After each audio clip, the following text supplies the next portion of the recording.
Hi friends, இதை first time நம்ம சேனலை வாட்ச் பண்ணிங்கன்னா மறக்காம நம்ம சேனலை சப்ஸ்கிரைப் பண்ணால். ஸோ இன்றைக்கி பார்க்க போகிற ரெசிபி என்னன்னா ஒரு சூப்பரான ரெஸ்டாரண்ட் ஸ்டைல் கடாய் பண்ணிடுது. ஸோ வீடியோ ஸ்கிப் பண்ணாமல் பாருங்கள், வாங்க வீடியோக்குள்ளே போகலாம்.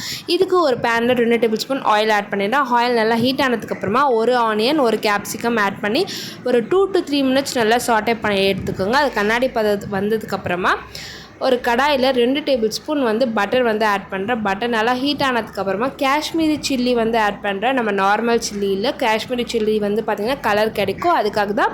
இது கூட பார்த்திங்கன்னா தேவையான அளவுக்கு உப்பு, ஒரு டேபிள் ஸ்பூன் சீரகம் ஆட் பண்ணிடுறேன்.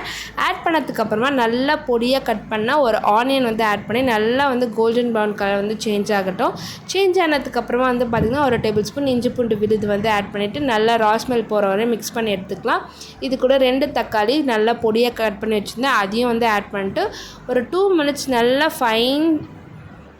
மேஷ் ஆகட்டும். மேஷ் ஆனதுக்கப்புறமா பார்த்திங்கன்னா garam masala 1/2 table spoon add பண்ணுறேன். வீட்டில் அரைச்ச மிளகாத்தூள் 1 டேபிள் ஸ்பூன், வீட்டில் அரைச்ச மிளகாத்தூள் இல்லைனா தனி மிளகாத்தூள் 1 டேபிள் ஸ்பூன், தனியாத்தூள் 1 டேபிள் ஸ்பூன், 1/4 டேபிள் ஸ்பூன் போல் மஞ்சள் ஆட் பண்ணிடுங்க. இப்போ பார்த்திங்கன்னா முந்திரி 4 நல்லா நைஸாக அரைச்சி அதோட பேஸ்ட் நான் ஆட் பண்ணுறேன். உங்கள்கிட்ட ஃப்ரெஷ் க்ரீம் இருந்தால் ஃப்ரெஷ் க்ரீம் ஆட் பண்ணிக்கோங்க.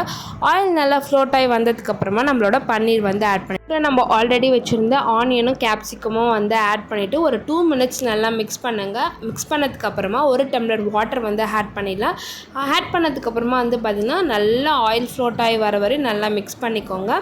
நான் ஆல்ரெடி சொன்ன மாதிரி தான் ஃப்ரெஷ் க்ரீம் ஆட் பண்ணுங்கள். ஃப்ரெஷ் க்ரீம் இல்லைனா முந்திரி நல்லா அரைச்சி எடுத்து அதுக்கப்புறம் ஆட் பண்ணிங்கன்னா நல்லா ரெஸ்டாரண்ட் ஸ்டைலில் உங்களுக்கு கிடைக்கும். லாஸ்ட்டாக பார்த்திங்கன்னா கஸ்தூரி மேத்தி ஆட் பண்ணுங்கள். கஸ்தூரி மேத்தி பார்த்திங்கன்னா காய்ந்த வெந்திக்கிறத கஸ்தூரி மேத்தி. ஸோ அதை ஆட் பண்ணிவிட்டு 2 மினிட்ஸ் நல்லா பாயில் ஆனதுக்கப்புறமா லாஸ்ட்டாக ஃபைனலாக கொத்தமல்லி போட்டு இறக்கிட்டுனா ஒரு சூப்பரான ரெஸ்டாரண்ட் ஸ்டைல் கடாய் பன்னீர் ரெடி ஆகிடும். ஸோ நீங்களும் உங்கள் வீட்டில் ட்ரை பண்ணி பாருங்கள். ட்ரை பண்ணி பார்த்துட்டு கமெண்ட் பாக்ஸில் கமெண்ட் பண்ணுங்கள். மறக்காமல் நம்ம சேனலை சப்ஸ்கிரைப் பண்ணுங்கள். தேங்க்ஸ் ஃபார் வாட்சிங். See you in the next video. Bye bye.